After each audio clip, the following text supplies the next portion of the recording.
Bitch! All right, sorry. All right, guys, we're gonna give you an update on what's going on right now in this whole training segment. So I made the introduction. I told you guys that I was training up for MURPH. It's a goal of mine to bring that back. In my mind, it's one of these kind of things where it's overall strength and conditioning. It's very basic. Everyone can do it, but only a few can really, really succeed. It's obviously this incredible workout that has gone global. It represents an amazing cause, an amazing person, and an amazing challenge for somebody like myself to kind of look up as the high watermark for fitness. Here's the update. Right now, guys, we're about 22 weeks out. There's a proposed March 15th date of doing this thing, a record attempt. The reality is that will give me enough time. I think the information just came out. The High Rocks World Championships is now at like June around 25th or something like that. So you got March to May, April to May, May to June. So I'll have 12 weeks to kind of prime up from there to focus on High Rocks World Championships. If you come over here, the reason why I think it's really interesting is I actually think that it's better to train for something short and intense and then all of a sudden build up your fitness to hold that kind of duration of intensity. What we're looking at, guys, is a 30-minute test. In that test, you got 12 minutes of running compared to High Rocks, which is a 53-minute test, which has about 28 minutes of running. Doesn't include rock zones, but we're just talking about those Ks. So it's around 2.5 times the length of what we're gonna be doing for this. But the interesting piece is that the core of the workout, meaning the pull-ups, the push-ups, and the squats is 18 minutes, where the core of the workout for this is around 25 minutes. But the real challenge is that I think a lot of people break down on burpees, a lot of people break down on lunges and break down on wall balls.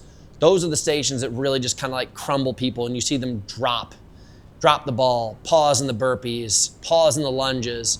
So I think this right here, because it's so short and intense and so many reps, you're looking at 600 reps, it really makes something like this seem like a cakewalk. That in my mind, when I set the MURPH world record, or was training for the MURPH world record 2 years ago, was shortly before I set the world record in High Rocks, which I just lost, by the way. Congratulations, Alec. But for me, you know, I want to go back to just something that, one, brings my passion for training up, and two, also gives me a really high probability of the ultimate goal, which is another world title. Phase one, I think this is really important. Like what I learned from last time I did this, I set the world record in this back in 2020. There was no phase one. We basically went straight down to like phase 3 and 4 because we had such little time. I found out, I basically started in April and I went for the record in May. What I'm gonna do right now, guys, phase 1 is what I say, just getting started. I think so many people screw this up when it comes to training. They're like, oh, I have this goal. I wanna go to High Rocks World Championships. I wanna be an Ironman. I wanna do this. I wanna go do a marathon. You guys go and you look at all these people who are the fittest in the world and you follow their training. You go straight to the peak. You're like, oh, I saw he did this crazy 10-mile workout the other day at max threshold and all this kind of shit. Just get started. For me, just getting the push-ups back, getting the kipping pull-ups back, getting the high rep weight vest squats back, that's a really, really important thing of what's called greasing the groove. You need to get all of those range of motions, little muscle groups, things like that, just tuned up again. Like I recognized when I started training for MURPH again, I hurt myself. I pulled my lat and I didn't get really warmed up. I went straight past these two and went for this again. So my biggest tip for anybody who would be going for something like this is a just warm up phase of about, I don't know, 5 weeks to 6 weeks. And then what's called the volume phase, which is really important, which is just thousands of reps and then slowly kind of transitioning into tempos. Originally, you can just go decide that you're gonna do 300 squats in a row and that's just your workout. It doesn't have to be at a pace, it just has to be done. It could be 5 sets of 60, it could be 3 sets of 100, it could be 10 sets of 30, it doesn't really matter. But this right here, guys, is another 5 to 6 weeks. And then when we get back and it's January time, we're still gonna be in the middle. Like I've got 2 High Rocks races inside of here. We've got Melbourne and then we got Phoenix on the, basically bridging these two together. I still think it's gonna be amazing prep for both of them. Not gonna be training so specific, doing so much crazy shit like I normally do to get ready for a High Rocks, but just the overall repetitions, running and fitness, I think is really important. Then all of a sudden you're gonna see this next phase where you're going into this 5 to 6 weeks of basically imagine this. You're gonna do 6 to 8 sets. So let's just say we do 6 times 60 seconds and we're going as hard as we possibly can. And that's where all of a sudden you condense these thousands of reps and tempos that are kind of more sustained. And now all of a sudden you're like, okay, can I get 45 push-ups in a minute and take like 2 minutes rest in between and just absolutely max out that capacity? Start to bring your speed up so that all of a sudden when I go for the record, which is really only 28 per minute over 7 minutes, does that all of a sudden give me that capability? Because it's about 50% almost of what I'd really be going for tempo-wise. And then finally, when you get towards the end, can all of a sudden you do 3 times 5 minutes of 28 reps per minute. Now all of a sudden you're really holding yourself to this standard, or 3 by 3 minute would be another really, really good version of this if the intensity is too high. But now all of a sudden you're holding just over the amount of time that you need for the record, but you're giving yourself rest in between. So 3 minutes on, 3 minutes rest, 3 minutes on, 3 minutes rest, and you're just pushing through, loading the shit out of yourself, working, just knowing that you're at like 90%, not 100%, and you're staying there over and over and over again. This would be how I break it down. Anybody can take this formula, apply it to whatever the heck they want. It's insane. It's a lot. Like I was just saying before, I'm having a really hard time right now because of the amount of overload that I'm getting from my mileage and also just squatting. So I'm trying to do this. My outer glutes are just completely blown out and my upper body's totally fine. So I'm focusing more on upper body volume right now. And I'm going to have to get through this prime the pumps phase so that I can get into this. But right now, I'm already having a pretty hard time bridging it because my mileage right now is insane. Like I'm absolutely cooking it. And for me, the run is not as important. It's still crucial, but it's not as important as just breaking down how we're gonna take down the core more importantly than the run. The core of this workout is where everyone's going to fail. People drop off the bar. People take more breaks on the push-ups. People all overload their thighs on the squats. So this is kind of the update of what's gonna happen as far as we go for the next 22 weeks going into a potential record for March 15th. Do I look super cute? Yeah. Thank you. Thank you. All right, guys, we're back out on Malibu Road. Here's the deal today. We want speed.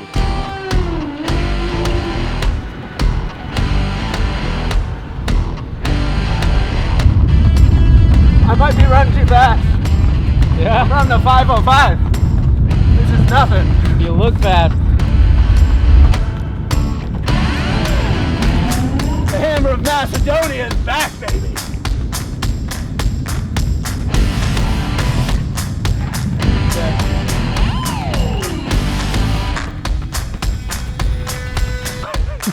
What? Here we go, boys.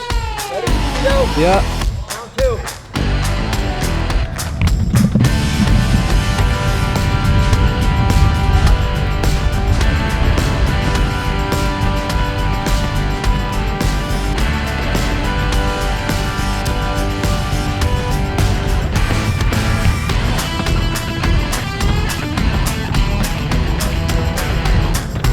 Perfect.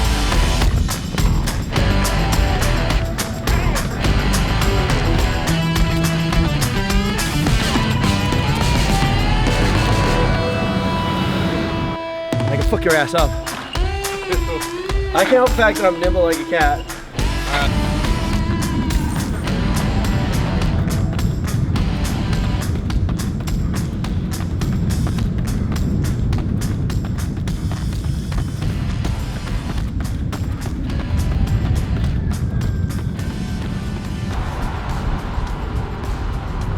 Yeah. It's because I've been talking to Jesus. Yeah.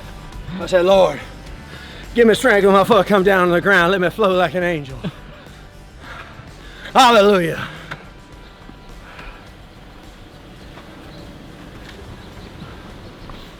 Do I look like an angel right now?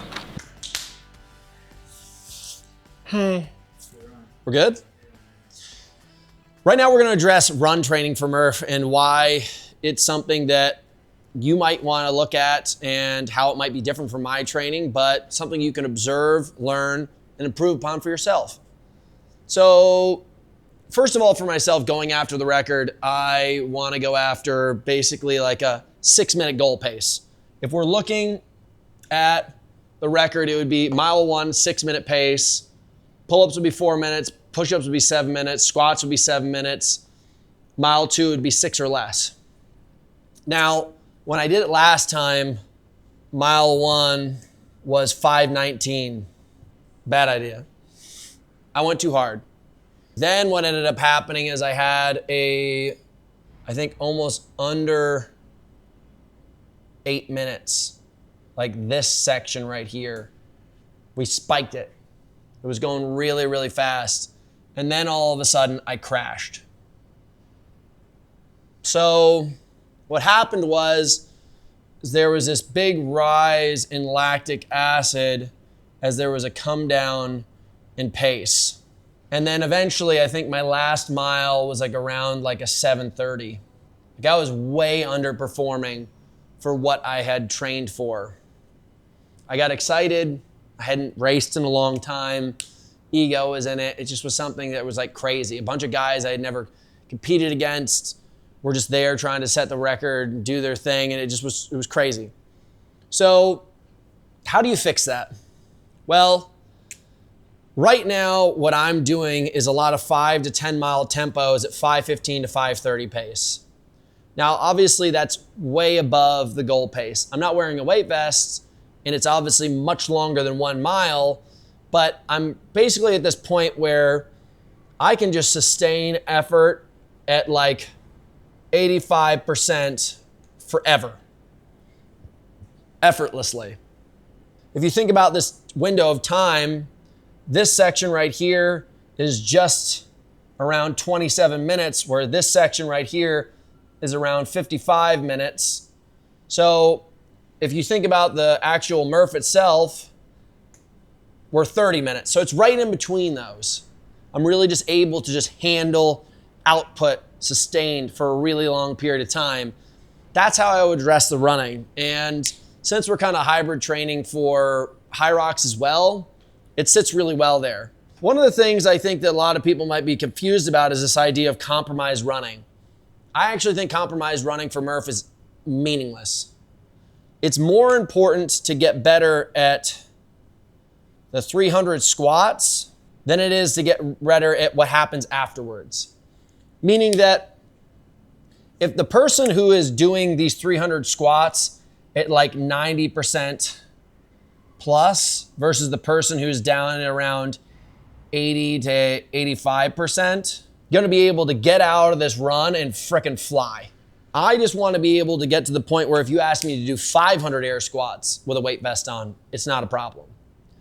And I should just be able to just keep on pop, pop, pop, pop, pop, up and down all day long. And it shouldn't be an issue.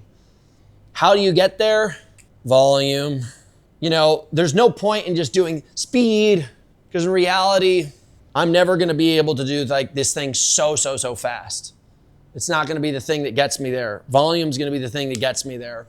But run training for this kind of workout, it does need high mileage, because you're focusing not necessarily on the idea of running, you're focusing on the ability of capacity, endurance. So when you think about training for something like this, focus on, most importantly, endurance above everything else. And what you need to do is just make sure that your pathways and your legs just don't get tired. Because the reality is that a 6-minute mile for me, even with a weight vest on, is nothing.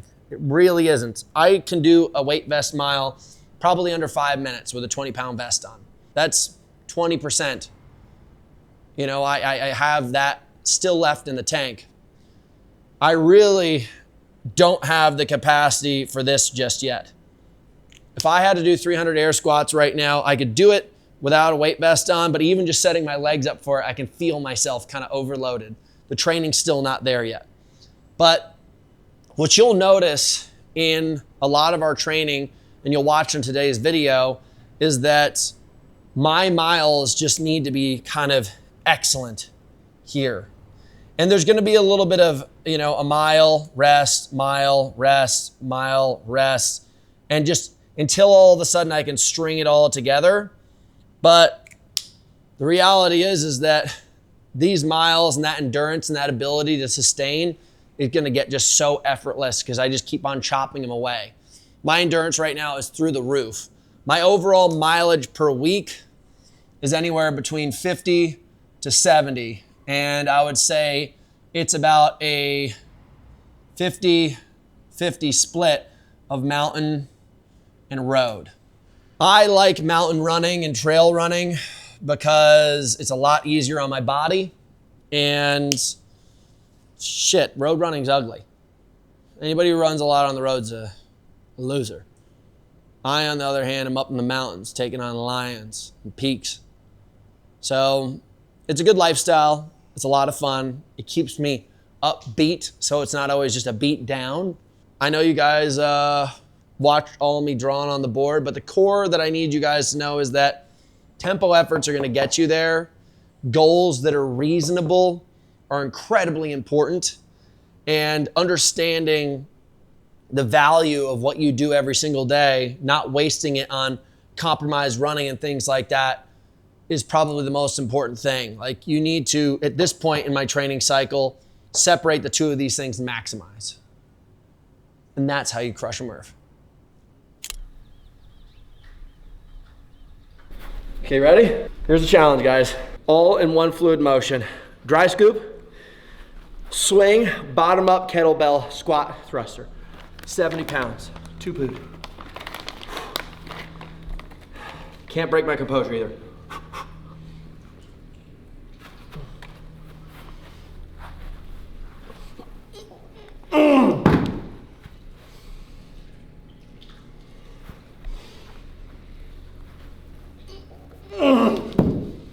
Wow.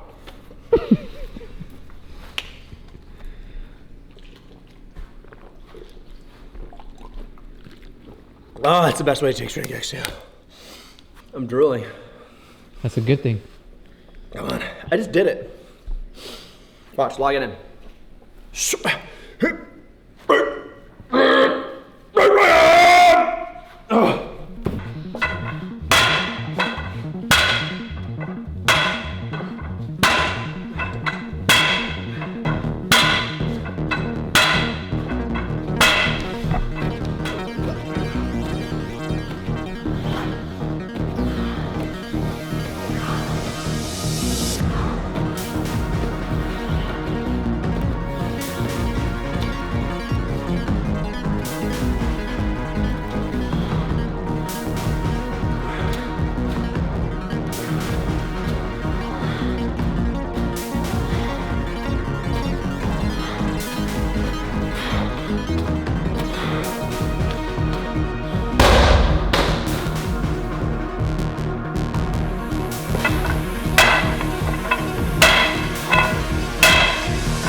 Wow.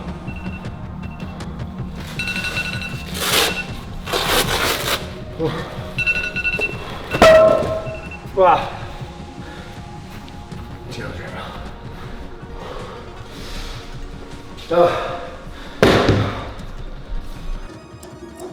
Whoa.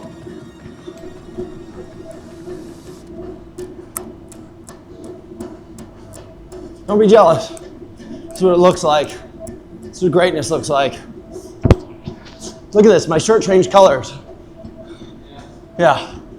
So that for me would be a great explanation of kind of like a hybrid high rocks MURPH workout. Like, to me, you don't, if you think about the core of what MURPH is, if I'm gonna go for that 30-minute record, you're only really in the heat zone of movements, pull-ups, push-ups, squats, 17, 18 minutes at record pace. That workout, I did 10 minutes, you know, and you don't want to be going that 17, 18 minutes hard all the time, because I did it earlier this morning, I do it this afternoon, I do it again Friday, I do a long run Saturday, I do another MURPH workout Saturday afternoon.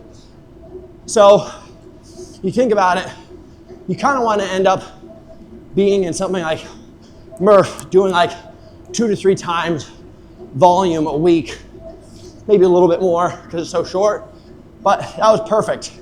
I focused on being unbroken on the push-ups and squats, and the only reason why I started to do the drop on the bar is because my back hurt a little bit, but I feel good. I'm like dialed. All I want to do is add a couple minutes every week, a couple more reps, whatever it is. Very progressive, you know, get done with it, get right on this runner and work it out. Don't need a vest. Like, we both know that I'm fast.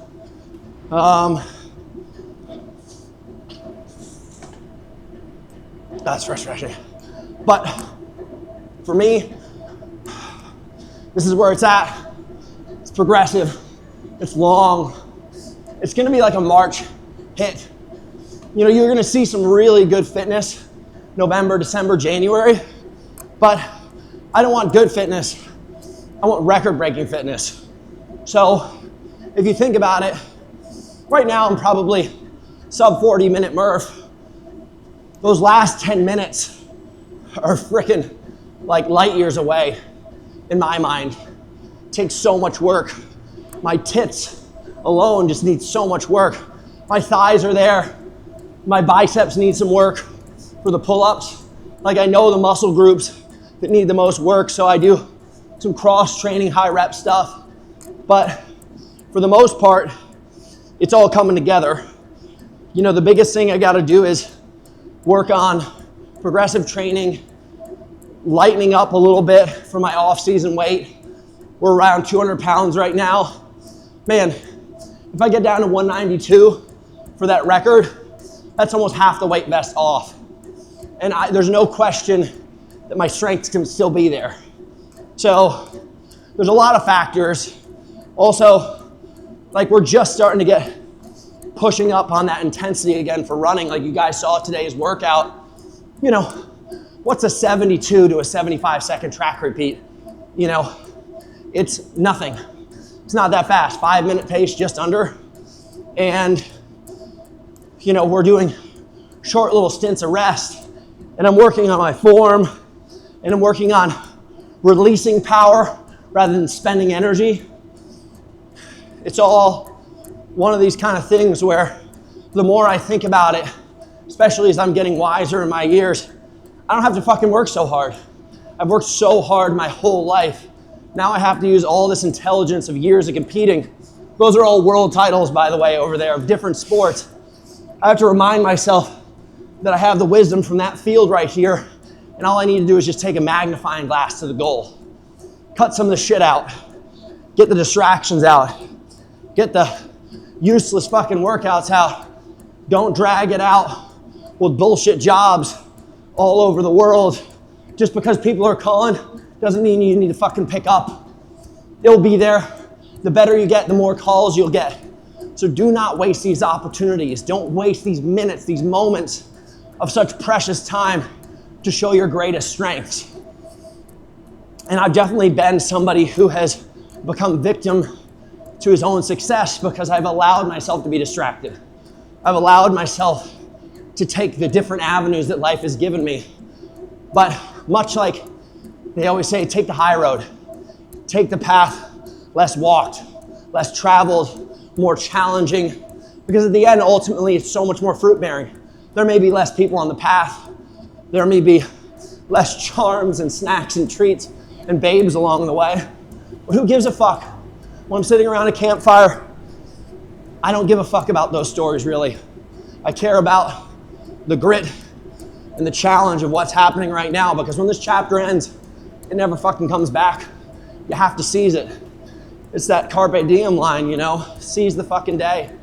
Forget about everything else, what's going on tomorrow, what's behind you. You gotta maximize on the now. I've never felt more clear in my career. It took a couple of years of a little distraction and a little bit of fog, but I feel it now, dude. I feel fucking dialed. I'm only accountable to the goal. So it's gonna be a mean fucking season. I can't wait to show you guys what happens.